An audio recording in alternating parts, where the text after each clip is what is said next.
You guys are not only a household name at this point, I think it's gone beyond that. You actually have joined this club, a very small group of startups that is the 4X, right? The Tinder for X, the Uber for X. How does it feel to kind of join that top tier? No, I'm just happy that we could inspire developers. I think we're, I don't know if we've joined any tier. We're just sort of like focused on what we set out to do, which is make it incredibly easy for people to meet. Can you talk to us a little bit just about like the development of the swipe, where that came into play? Yeah, I think the idea is that when you want to meet somebody, you're either put in a position where you have to go and approach them and you feel like you're about to get rejected, or they come after you and you feel overwhelmed. And once in a while, you look at somebody across the room and they look at you back, and it's like you have that moment where neither of you are the pursuers or being pursued, and you're both responding to this moment. You've opted into each other. And the whole idea behind Tinder is to sort of make that introduction, make it that easy with people. Break down all that friction between you and meeting somebody that you want to meet.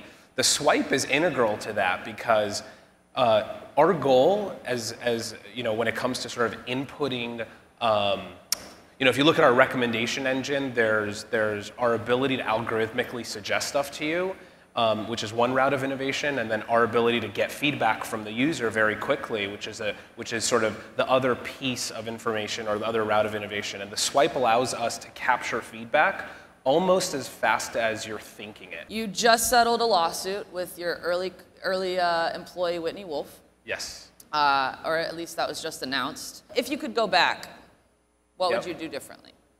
Look, it was, oh my God, I'd do so many things differently. I think it's a tough situation. Justin and Whitney were both my best friends. And I think when you have that kind of relationship and this closeness with sort of an early team that was, you know, beside you and personally were your best friends, I think the lines get blurred. So I think creating boundaries earlier on would have been healthy. Let's talk a little bit about Moments. Yeah. One of your newest products. Yeah.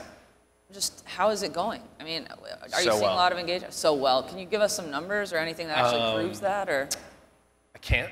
I can't. I can tell you we're blown away by the results. I mean, it's exceeded what we initially thought.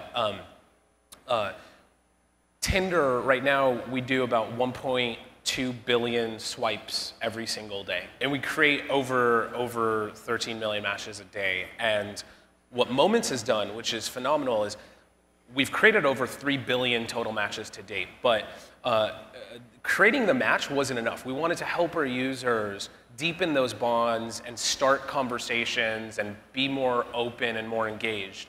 And the beauty of a moment is I share a moment in my life, and it's the perfect excuse for somebody to respond and say hello and discuss it. So it's this great conversation starter, and it's fulfilling its purpose at that.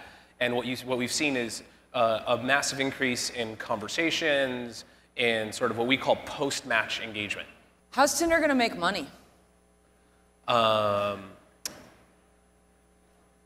We'll find out. No, come on. I mean, because there's an issue with the fact that you have all these users, right? Yeah. It's an intimate space. Even though, you know, people are willing to open up and chat with a stranger or send a picture to what is technically a stranger. Yep.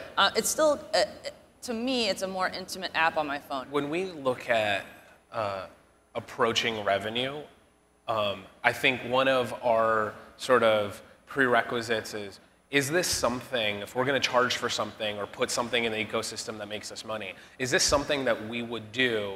Does this help users, and would we do this even if it didn't make us money? And I think that's sort of like this internal test that we have when we think about revenue. And I think revenue and we can add value to the user experience and charge for it, and people will be willing to pay for that value, and that is good for everyone. So I don't think there's sort of, a lot of people think there's this conflict between making money and adding value. Actually, you know, we see them in harmony.